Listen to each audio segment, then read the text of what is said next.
My name is Charlotte Terrell. I'm a property manager for the Albany Housing Authority. I've been employed here approximately a year. I was born in public housing and I lived there from a little girl all the way up till I entered college. My mother, she became sick while living in the Albany Housing Authority. I was in middle school and she was diagnosed with cancer, breast cancer. She found a lump. And so she came home and she told me, I need you to go to the doctor with me because the doctor wants to explain something to you. So I went to the doctor and he just said, your mother is sick and we're gonna need you to just kind of support her in what she's about to go through. And I said, okay, but he didn't tell me that she had cancer, and neither did she. I didn't find out she had cancer until one of my relatives told me. Actually, one of my cousins told me that she had cancer. She told me that she broke her arm when she came home from the hospital. And she said, I had surgery on my arm. And I said, okay, and I began to help her with her every need that she had. But later on, I found out that she had cancer. I had a male cousin who came to me and he said, I overheard your mom and my mom talking and she has breast cancer. And I started crying. I said, why would you say that? That's not true. And so I went and talked to my mother. And so my mom said, yeah, I do have cancer. She said, it's true. She said, I didn't want to tell you because I want you to focus on going to school, focus on your homework, focus on going to the next grade. I was going to tell you when I felt the time was right. And so I took care of her. And from that point on, I became concerned. So I was in middle school and she got to the point where she was not getting better. So one day she took me to the doctor with her again, and the doctor told me, your mom has been diagnosed with cancer and it's in stage 4 and she has about 6 months to live. So I want you to withdraw from school. I know that you're a college student. I know that you're a freshman, so I need you to withdraw from school. And I'll write the letter. And so he gave me a letter and I withdrew from school. Well, that day when we came home from the doctor's office, I remember going in my room and I remember getting in the closet and closing the door. And I just remember crying and telling God, I need my mother.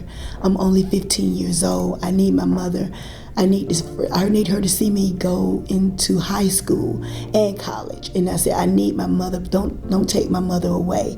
And so at that time, I didn't grow up in the church. We didn't go to church. But that next week, I joined a church that was down the street. It was called Mount Olive. I walked to church with one of my neighbors and I joined that church. I got in the choir. I started singing in the choir. And my mom was like, this girl done joined the church. She don't have any church clothes. So she started buying me church clothes and church socks. And so one day she decided to go to church with me, and she went to church and she joined the church and she got saved. My mom became a regular member and she got really involved. And so that was when I was in middle school. So my mom got a chance to see me graduate, and when I graduated, she got a chance to see me enter Albany State, and she passed away after that.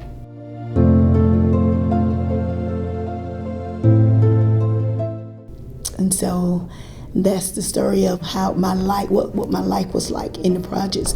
But before she passed away, she asked her brothers and sisters to help me to get out of projects because she didn't want to leave me there. She didn't want me to make the public housing a lifestyle the way she did. And so they got me in an apartment on Gordon Avenue. I think they would call Glen Manor back then. And the apartments were kind of expensive. And so for the remainder of her life, she was paying the rent. And so after she died, I was working at Walmart.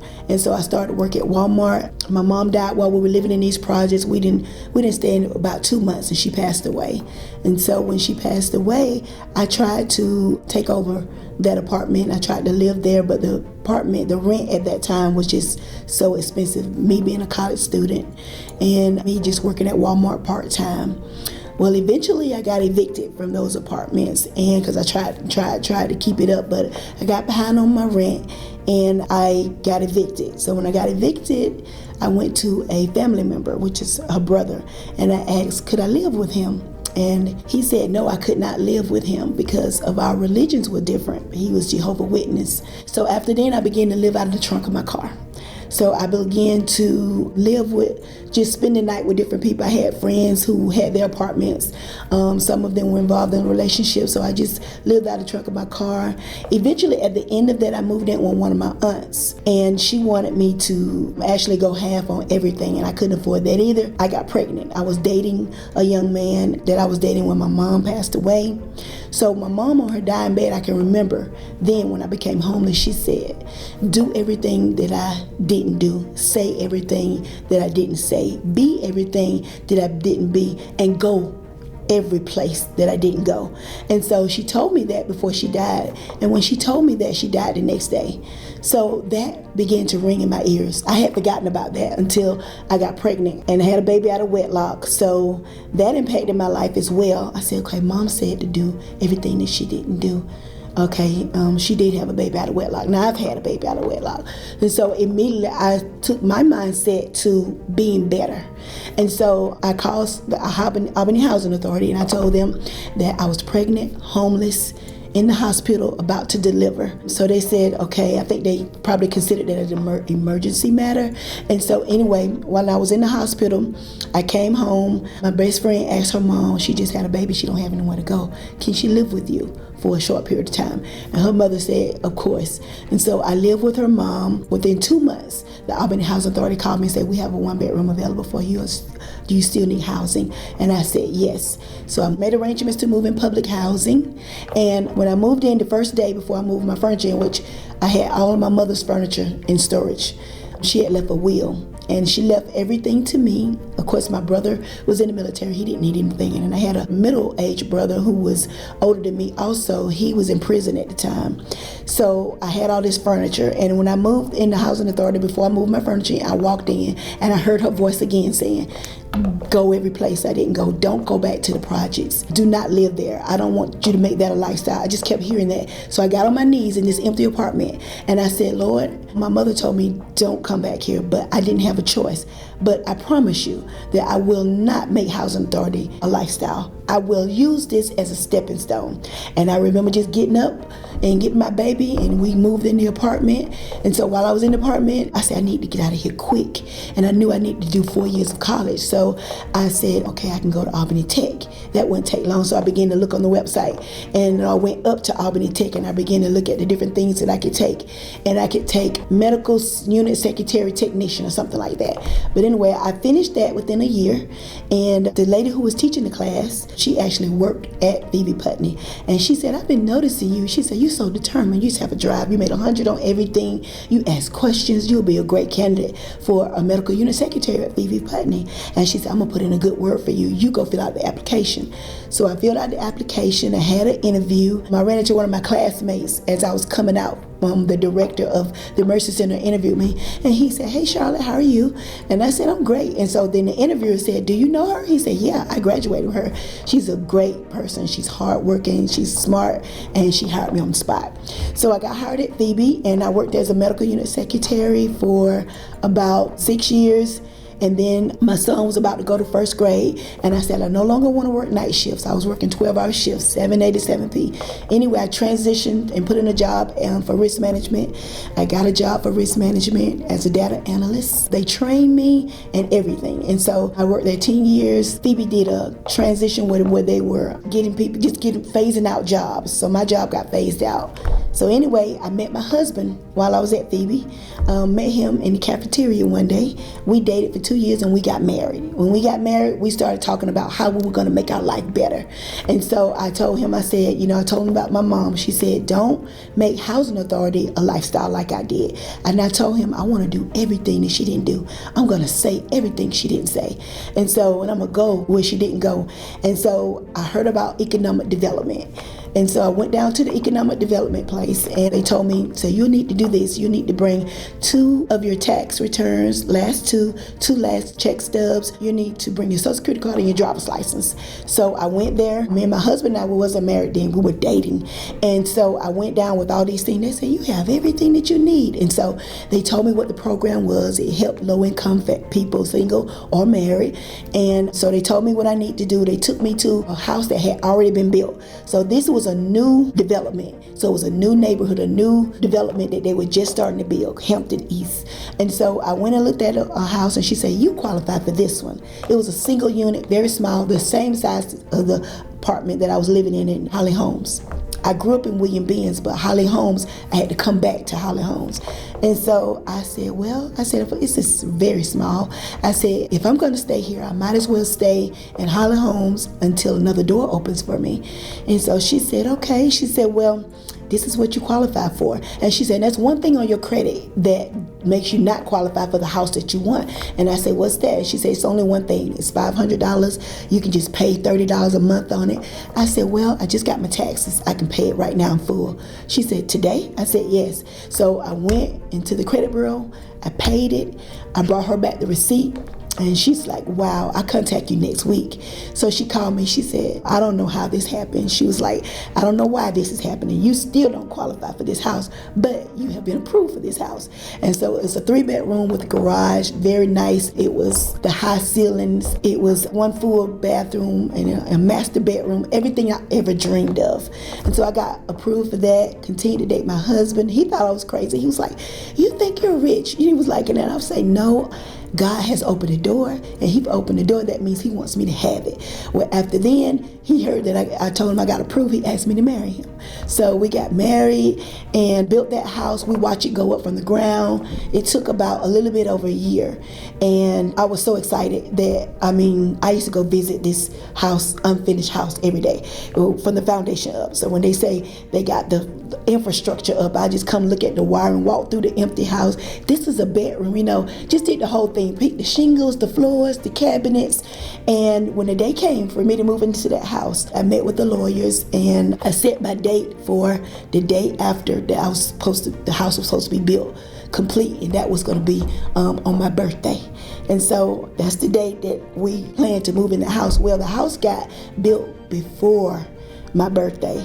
And so the house was complete. I did all the paperwork, signed with the lawyers. I was supposed to have a down payment for the house. So I got there. I took my son with me. At the time, he was 2. And so I took him with me, and I remember sitting at the table with these lawyers, and they was like, you're moving from the projects? And I was like, yes, sir. And he said, and this is your son? I said, yes. And he was playing with his car. He said, we were, the guy, he just kind of dropped his head. He said, I am moved by you. I'm impressed by you. I'm impressed by this son that you're raising. I said, he's dressed nice. He said, I'm going to waive your down payment. Take that $300 or what I think it was $5. Take that money and go buy him what you don't. I said, he needs bunk beds. And so I took that money that I was supposed to put down, bought him bunk beds. I got married the same month that I was supposed to move in, and that was March the 20th, 2000. We moved into that house. I got married 3 months later, June the 24th, and that's the day before my birthday.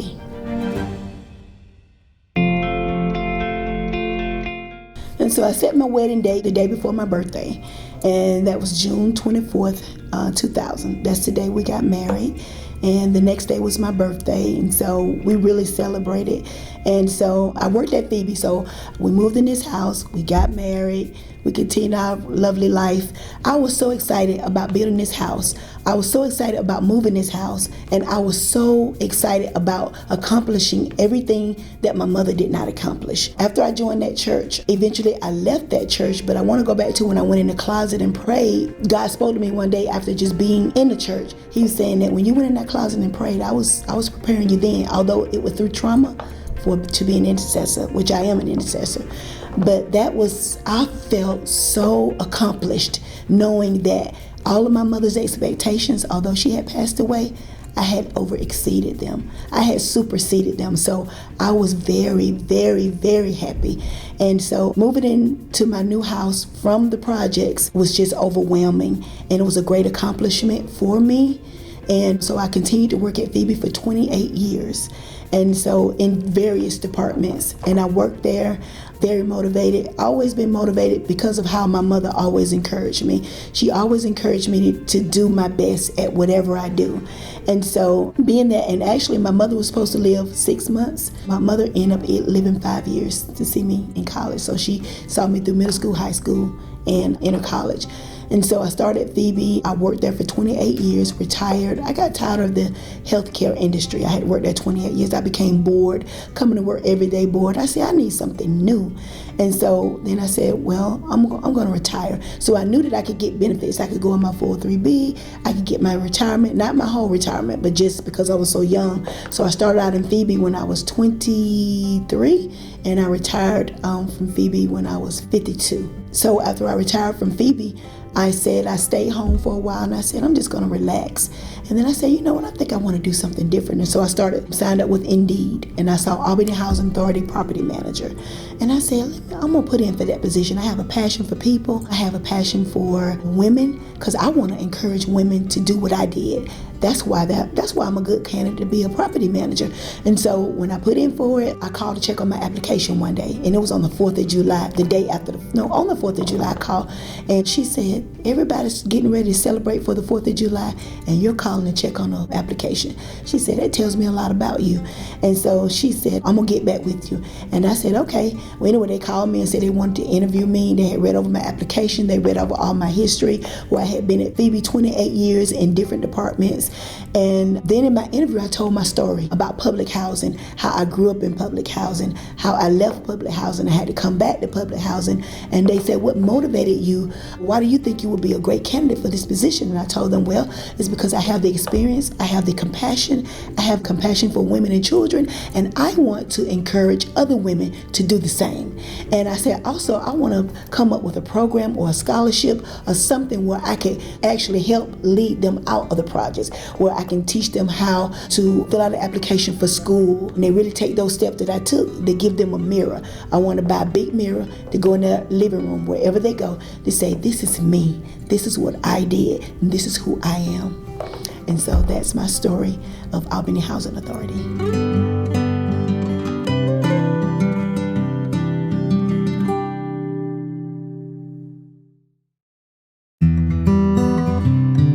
Well, since living in the Housing Authority, I have a totally different mindset. Even though I was motivated when I was at the hospital and when I lived in public housing, where I am today, I'm very motivated, and I think that God takes you from glory to glory, and I think that I'll never look back, and I don't believe in taking steps back, but taking steps forward and taking steps up. And so now that I built that house and living in that house currently, we're about to pay that house off, and now I want to get another house at another level. And so it's just going from glory to glory. So I don't believe in stepping back, I believe in stepping up. So a typical day in public housing for me was always trying to think of a better way. I was always planning. I was in school planning, and while I was in school, I was thinking, how can I get out? How can I get out quicker? I knew that I needed to go back to school to Albany State, but how can I get out quicker? Because I wanted to get out as quick as possible. And reason being, I was not comfortable there. And my mother had instilled in me not to be comfortable. So she instilled that mindset in me. Therefore, that was who I was. I'm not comfortable in public housing. I want public housing to help me, but I don't want to make it a lifestyle. And so that was my mind. So every day I'm planning, saying, how can I do this? And then I decided to go to Albany Tech, talk to somebody about what continuing education classes do you have? What can I take that I can do in a year or less? And so that I could qualify, so I can get a job and qualify to go where I want to go. And I told everybody about my plans, everybody about my dream. And so everybody would be inspired and just help me along the way. And she said, I have something perfect for you. And so that's how I started out in the medical field. She suggested that I take the medical field, the medical terminology, the medical unit secretary technology program, and I did. And I went through that with flying colors. I was so motivated. I would come home, do my homework the same night. I never waited. I was just motivated, and I started to get magazines. I made a vision board, and that's what kept me into dealing with what I was dealing with and moving forward. I had something to look at and think about. I think the most important factor that someone should decide before moving out of public housing is to think about, know what you want to do, know where you're going to go, how you're going to get there, and know that you have finances that will keep you where you're headed. Like, I knew that I could take care of my mortgage. I knew that working at Phoebe, that I could do that. And plus I had a fiance, so I knew that he was about to be my husband. And so I knew that we were going to have more than one more than one income to depend on. So I think most factors would be know where you're going, know how you're going to get there, and know what your finances will allow you to live.